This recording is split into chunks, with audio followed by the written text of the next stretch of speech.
The chains that weighted the stars above were quiet, but deep within them hid a trap. The evil empire, known across the galaxy for capturing weak worlds, had set their eyes on Earth. They believed it was just another unprepared, backward planet, like all the others they had conquered. From their command ship, a tall, cold-eyed alien named Vlek watched Earth through the glowing screen. His voice was sharp and clear. "Begin the soft invasion," he ordered. "Send the message. Offer peace. Then close the cage." Earth's leaders received the message the same day. The evil offered protection, order, and a new place in the stars. But those who had studied other worlds knew this was a lie. They had seen the signs before. Where the evil arrived, freedom died. Cultures disappeared. Populations shrank. Chains followed, but this time, something was different. Captain Rayan, a human stationed at Earth's outer defense base on the moon. "Read the message again. They think we are like the others," she said. "They don't know what Earth really is." Her voice held a calm anger. Humans didn't forget history. Earth had known chains before: slavery, war, empire. But humans had broken free again and again. Earth was not soft. Earth was not afraid. The evil sent their first envoy ship, filled with smooth-talking diplomats. They landed in a controlled zone, expecting smiles and acceptance. But instead, they found silence. Rows of armored humans stood ready. A single man stepped forward, ice cold as steel. His name was Tom. "We don't kneel," he said. The evil smiled politely, confused. "This is a new beginning. We offer unity." Tom didn't blink. "We already have that. Try anything and you'll see what Earth becomes when it's angry." The evil left that day, smiling still. But behind their eyes was worry. This wasn't how other worlds acted. Back on their flagship, Vlek reviewed the recording. He frowned. Why didn't they fall for it? Why didn't they beg? "They are different," whispered one of his aides. "Humans, they don't break like the others." Still, Vlek ordered the next step. "Begin Phase 2. Deploy the chains." Deep in orbit, giant ships dropped black pods into Earth's upper atmosphere. They were designed to shut down communication networks, power grids, and defenses. Then ground troops would follow, but something happened. The pods never reached the ground. Each one was intercepted mid-air, sniped, hacked, disabled, or burned. Human satellites had already marked them before they entered the sky. Earth had seen them coming. Rayan stood in the command center, watching the skies light up. "They thought we were behind," she said. "But we've been watching them for years." Earth had learned. Earth had prepared. And now, Earth was done playing nice. In one hidden desert base, huge hangars opened. Out came dark, sleek ships, not flashy, not large, but fast and deadly. These were Earth's shadow fleets. Built in secret. Designed for one thing only: to end invasions before they began. "They brought chains," said Tom, suiting up with his squad. "Let's break them." Above Earth, the stars began to move, not because the evil attacked, but because Earth was already sending something back. The hunters had become the hunted. And the evil were just beginning to understand. This time, they had picked the wrong world. First strike, last warning. The evil flagship hovered in low orbit above Earth, its black hull shining under the sun. Inside, Commander Vlek paced. Reports were pouring in from every corner of their invasion fleet: pod failures, signal loss, strange counterstrikes. Earth's response was faster, sharper, and far more coordinated than they had predicted. He turned to his aide. "Status of the suppression teams." The aide hesitated. "Wiped out, sir." "All of them?" Vlek froze. "All?" "That's impossible. We sent elite squads." "Yes, sir." "They never even made it out of the drop zones." Humans were waiting for them. Far below, in the dark woods of northern Earth, Tom's squad moved like ghosts through the trees. They wore no shiny medals, no loud armor. Just dark suits, quiet steps, and eyes that had seen war before. They weren't soldiers in the old sense. They were Earth's response teams, trained in silence, designed for speed, experts in everything from tech sabotage to psychological warfare. The first captured evil soldier stared up at Tom, bound and shaken. You're monsters." "Tom, Knelt down, voice calm. No. We are what happens when you try to chain monsters that have already broken free. Back in space, Earth's black ships had reached the evil's outer fleet. They moved without warning, one moment nothing, the next, coordinated destruction. Smaller and faster than evil cruisers, the Terran ships didn't rely on numbers or brute force. They fought like predators, one hit, one kill, then vanished again. One evil captain screamed over the comms, "They are inside the perimeter." How did they breach the shield net? The reply from the Central Fleet hub was grim. They didn't breach it. They built their way around it 10 years ago. The realization came too late. Earth had known the evil were watching. Earth had allowed the illusion of weakness.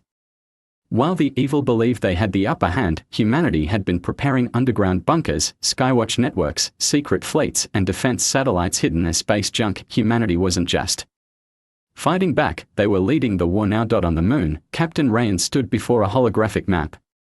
Red dots blinked out one by one. Evil ships gone. Ground teams captured.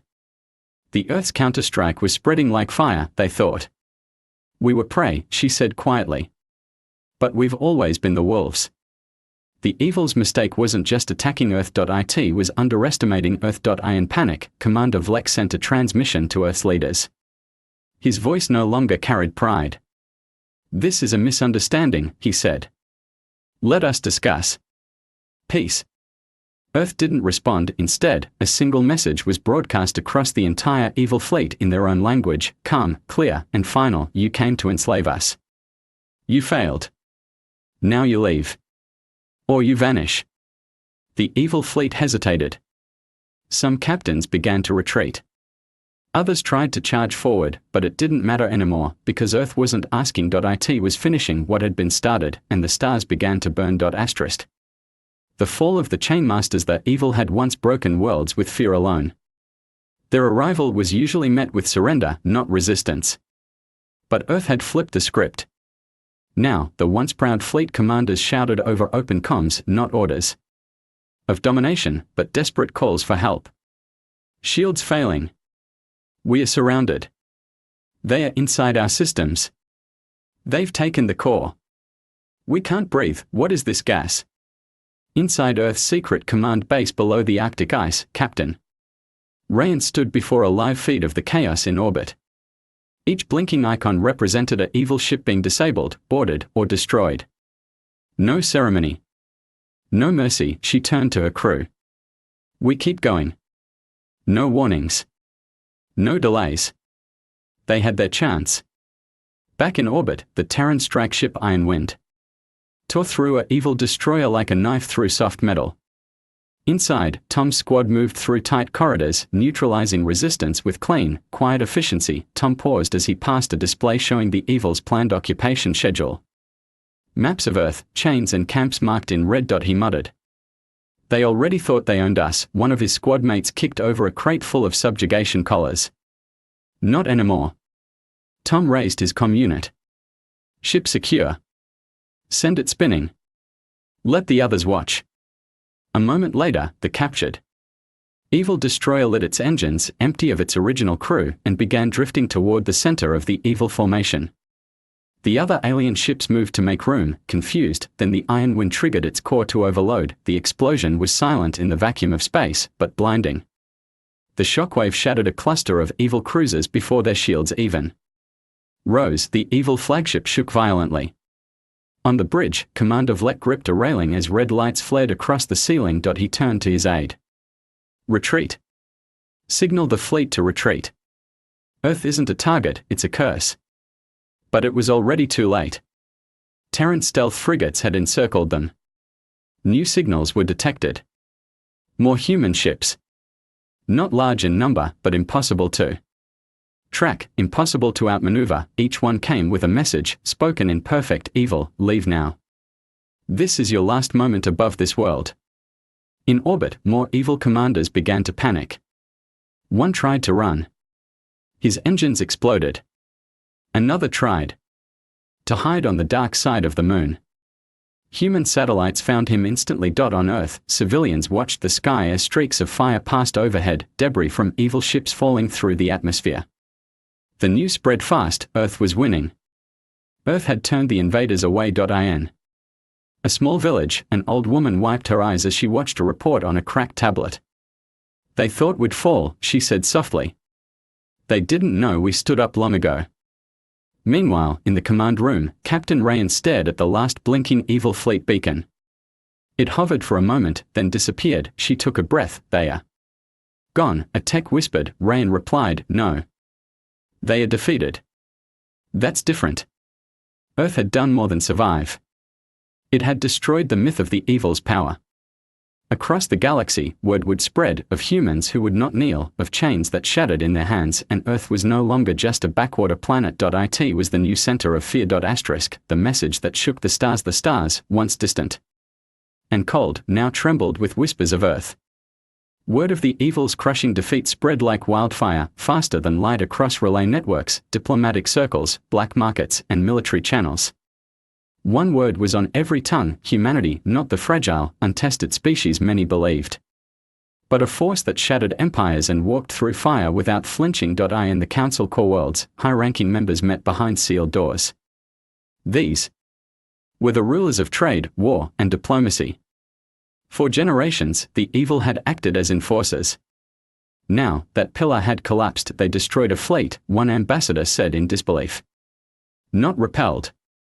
Not negotiated. Destroyed. Another replied, pale and worried, and they let survivors escape.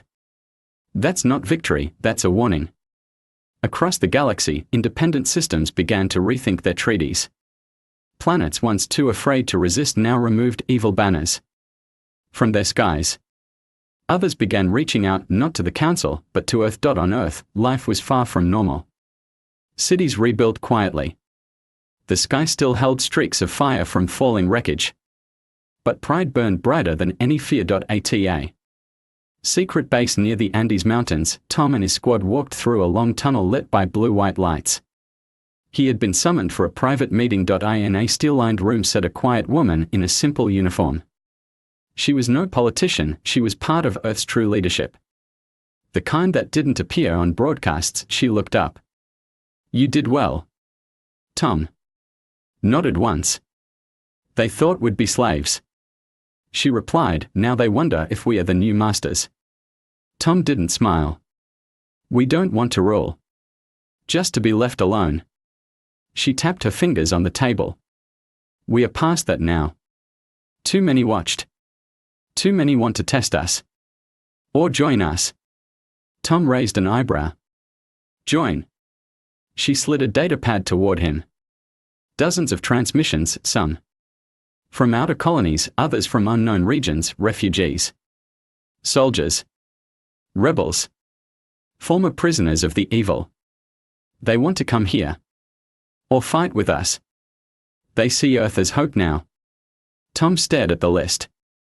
That's a lot of pressure. She said simply, we didn't ask for it. But we can't ignore it. Elsewhere in orbit, Captain Ryan stood aboard a Terran command vessel, now anchored above Earth. Below her, the planet looked peaceful. But she knew better. A comms officer turned. Incoming message, Captain.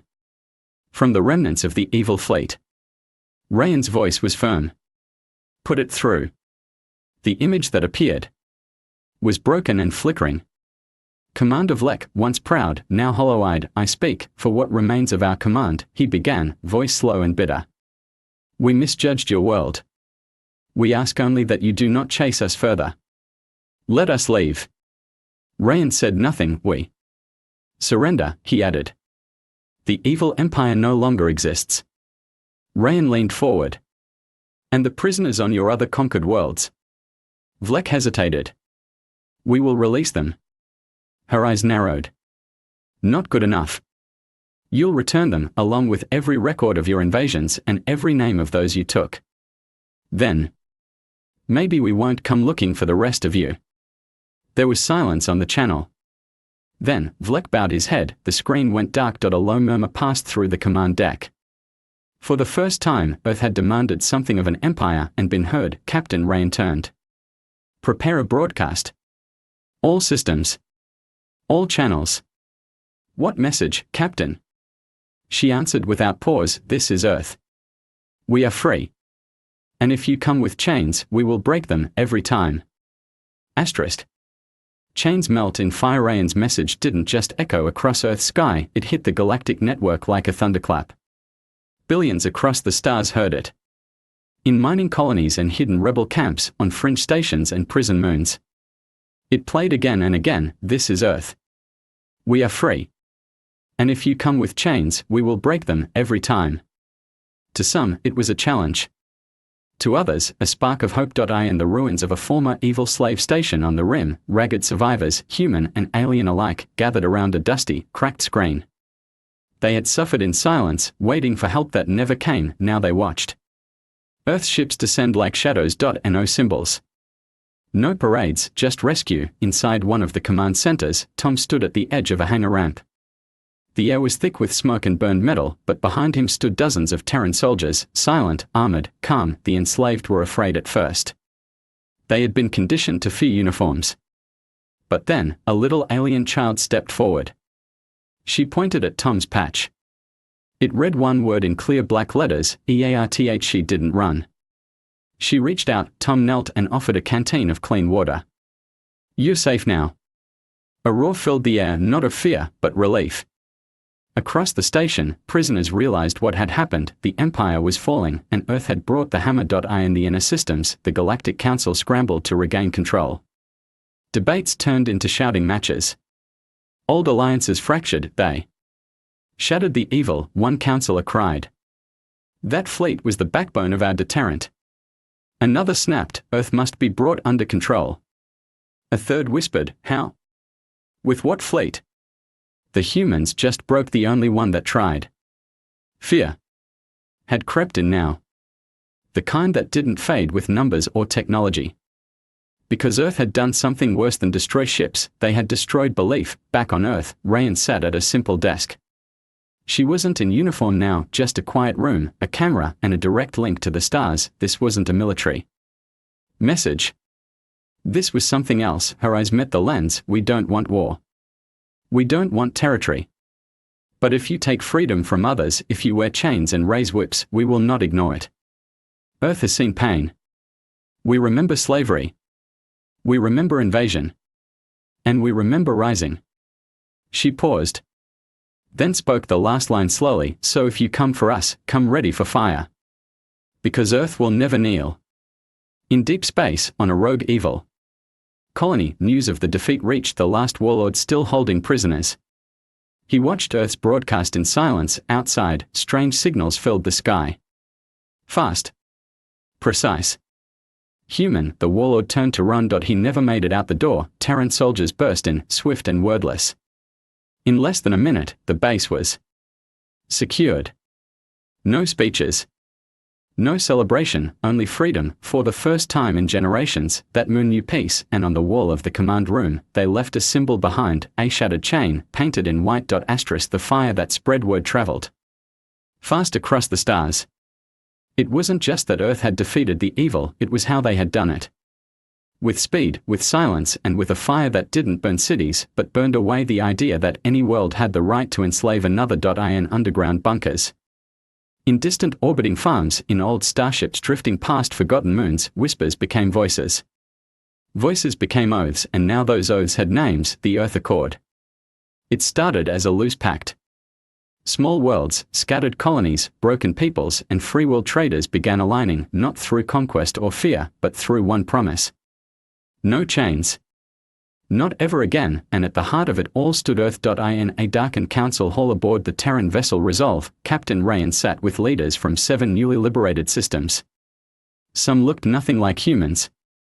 One had glowing feathers. Another shimmered like shifting water. All of them carried scars. And all of them watched her with the same expression, respect. A voice from the far end of the table spoke first. A tall, scale-skinned woman who had once led a resistance of only 12 fighters. We thought we were alone. But you came. Ryan nodded. Because we know what alone feels like. Another leader leaned forward. What do you want from us? Rayan looked around the table, firm but gentle. We don't want your resources. We don't want your land. We don't want your loyalty. Just your voice when the next tyrant rises. The feathered leader tilted his head. And if we are attacked again? You won't be, Rayan said. Because now they know we don't wait to be asked. Outside the council room, the Resolve drifted slowly through orbit. Below, a once-occupied planet flickered with new lights. Reconstruction had begun. No flags. No empires. Just rebuilding. Meanwhile, far from the center, in a hidden station near the edge of explored space, a small alien girl stared at a broken view screen. It was old, patched together with wires and rust. But the picture came through clear enough. A Terran soldier, helmet off, was speaking to a group of freed prisoners. His voice was calm. You're safe now. We are not your rulers. We are just here to help you stand again. The girl whispered, he's not like the ones before. Her mother, thin and tired, sat beside her. He's from Earth. The girl didn't know what Earth was.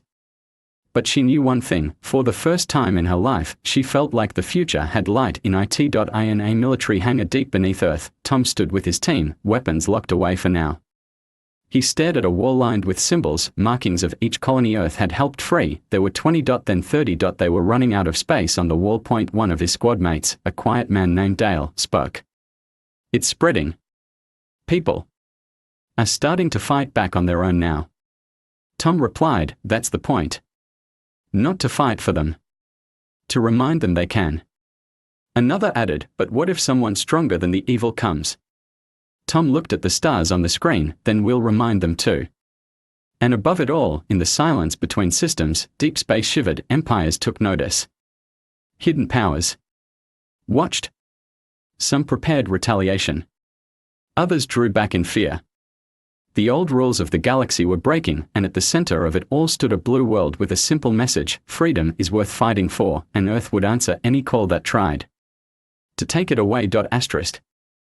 Earth's legacy begins. The galaxy had changed, not with a superweapon, not with a throne, but with a line drawn in silence, then shouted across the stars, no more chains. At Earth's orbital command station, Captain Rayan looked out at the growing Terran fleet. Ships once hidden in secrecy were now bold, marked with bright white insignias, a shattered chain inside a ring of stars. It had become more than just Earth's symbol. It was a promise. Her second-in-command stepped beside her. 37 systems now pledged to the accord. 2 more sent requests for help. Rayan didn't smile. She didn't celebrate. She just nodded, we answer. Across the galaxy, worlds once ruled by fear now flew flags of their own choosing. The evil homeworld, once a fortress, was quiet, its towers scorched, its commanders scattered. No Terran troops stayed behind. No human governors were sent. Humanity didn't conquer, humanity removed the boot and walked away, but the galaxy remembered. Oh, it remembered. Children in distant schools spoke of the Earth Rebellion as history. Songs were written in alien tongues, telling of the day the chains broke. Markets sold replicas of the Terran sigil. Even pirates began carving it into their ships, less for honor, more to avoid being mistaken for slavers. In a rebuilt port station near the edge of known space, a trader leaned across a table and whispered, you see that crew? Don't mess with them. They are Earth-backed. Terran military? Another asked. No. Just Earth-backed. That's all you need to know. Meanwhile, on Earth, Tom walked through a quiet memorial park. No statues. No weapons. Just a wide circle with names engraved in stone, human and alien alike. Rescued lives. Fallen friends. Those who stood up when they didn't have to. A little boy ran past him, laughing, wearing a shirt with the shattered chain symbol. His mother called after him, smiling. Tom watched them, silent. He'd fought in space, in jungles, in the dark corridors of enemy ships, but this was the victory that mattered. Behind him, Dale caught up. Orders came through. There's another colony asking for help. Tom raised an eyebrow. Another? Dale nodded. This one's different. Said they don't need soldiers. Just people willing to teach them how to live free. Tom smiled for the first time in weeks. I like that. On the edge of the galaxy, in places even Earth's name hadn't fully reached, the last slavers and warlords whispered in fear. Some packed up. Others changed tactics. A few disappeared completely because they knew now Earth didn't rule the stars, but Earth made one rule clear: if you try to enslave, you'll find humans standing in your way, not for power, not for territory, but because they remembered what it felt like to wear chains, and they would never let it happen again. Asterisk.